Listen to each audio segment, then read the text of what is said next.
Before we get into the actual analysis of human movement, it's important to realize that there are 9 fundamental movement concepts of biomechanics.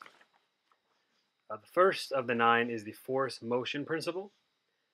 Then you have the force time principle, the inertia principle, the range of motion principle, the balance principle, the coordination continuum, segmental interaction, optimal projection, and the last one being spin. Wow, that's an awful lot of information there, but I will break it down for you piece by piece. The first concept we deal with, as mentioned, is the force motion concept. And that basically states that unbalanced forces produce motion.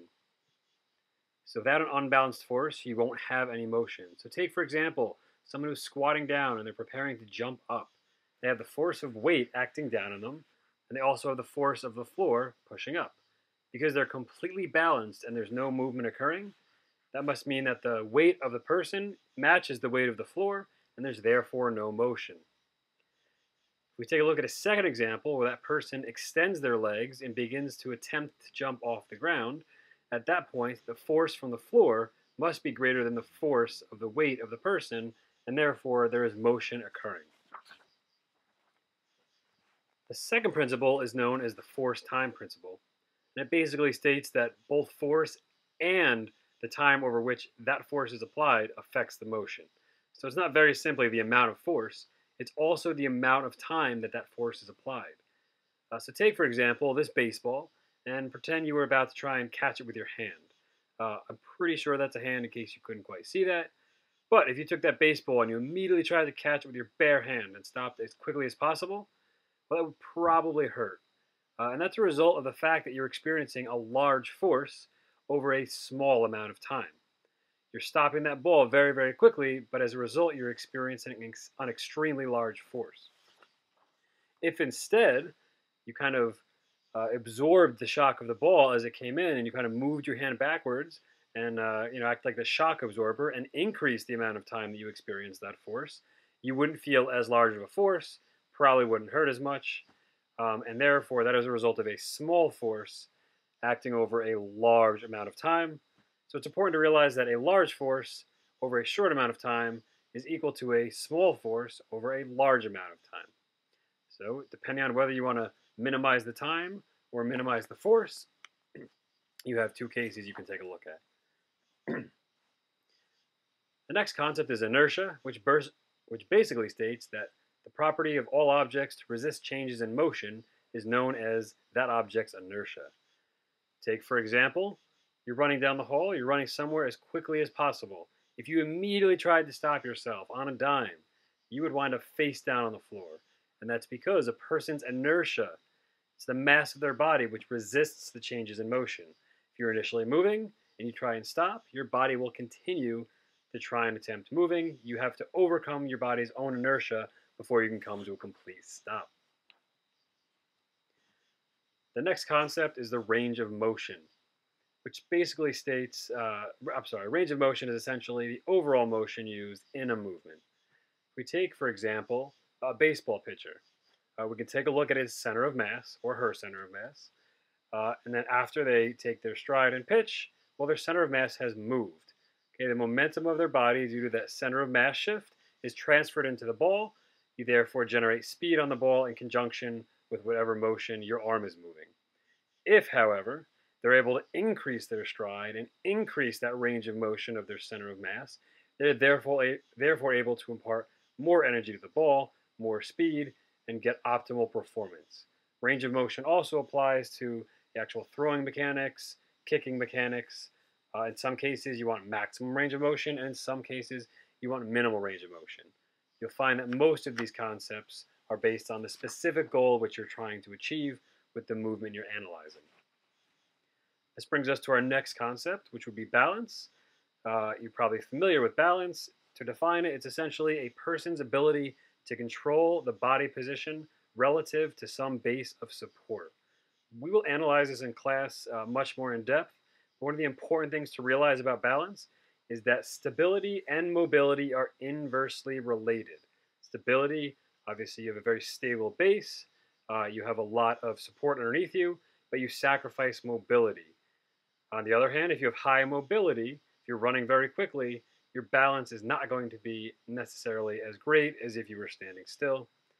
Think of a track athlete. If anyone runs track, a track athlete gets down in the blocks and gets themselves in a starting position in which they don't actually have the greatest stability. If they were to lift one of their hands or they were to be bumped into, a lot of them could typically or very easily fall over. What they are actually doing is giving up some stability in order to gain mobility as soon as the starting gun is shot. So we'll analyze balance more in depth in class, but it's just important to realize right now that person's stability and mobility are inversely related. The coordination continuum states that determining optimal timing of muscle actions or segmental motions depends on the goal of the motion. And what this is basically saying is based on the action that you'd like to complete, sometimes muscle actions and joint rotations, they will happen sequentially, or sometimes they'll happen simultaneously all at once. An example of this would be if you want a very large force, you would need simultaneous muscle and joint action. Everything's acting at once to generate a large amount of force. If you need a small amount of force, in that case, it's typically sequential muscle and joint action. It's not necessarily everything acting at once to maximize force. You may have one muscle acting, which then imparts some motion into a joint, which then further imparts some motion into either a bone or another muscle. You don't necessarily need everything acting at once. For a large force, you can think of baseball. If a pitcher wants to throw the ball as fast as possible, typically they have shoulder movement, elbow movement, depending on the pitch, wrist movement, all sorts of muscle action going on simultaneously. They're trying to generate a large amount of force on that ball. Whereas a smaller amount of force, you could think more like bowling. If you've ever gone bowling, you don't necessarily move every part of your arm at once. You typically swing your arm back. Then as you move it forward, you get to a certain point where you would bend your elbow. And typically, especially if you're putting spin on the ball, the last thing you'll move is your wrist and maybe some of your finger joints. But it's more of a sequential muscle action. It's not everything acting at once. Segmental interaction, kind of related to the continuum, essentially states that forces acting on a system of linked rigid bodies can be transferred through the links and the joints. That's pretty much it. Force can be transferred through different parts of a system. The last two concepts pertain mainly to projectiles, but the human body can be a projectile once it leaves the ground for whatever reason. Optimal projection basically stipulates that for most actions, there is an optimal angle for a specific goal. If you are a volleyball player and you're trying to block a serve or block a spike, you're typically going to want to be getting maximum height, so there's a particular angle in which you can reach your optimal height. If, on the other case, you are a long jumper, you're not necessarily going for height, you're going for distance. So there's a certain angle which you should launch your body at in order to maximize the horizontal distance and achieve ultimate performance. Lastly, if you are a punter and you want to get maximum time in the air so that your football team can get down the field and try and tackle the oncoming opponents, you're typically going to want to utilize an angle that will give you the maximum time in the air without sacrificing a tremendous amount of horizontal distance. So optimal projection, very good for a lot of sports analysis. And the very last topic we'll look at is known as spin. We typically don't speak about spin or analyze the spin of the human body itself, as spin is essentially rotations imparted on projectiles, such as a football, a baseball. These are mainly looked at in sports where you're actually imparting motion onto an external object to produce lift or curve, as in baseball or softball.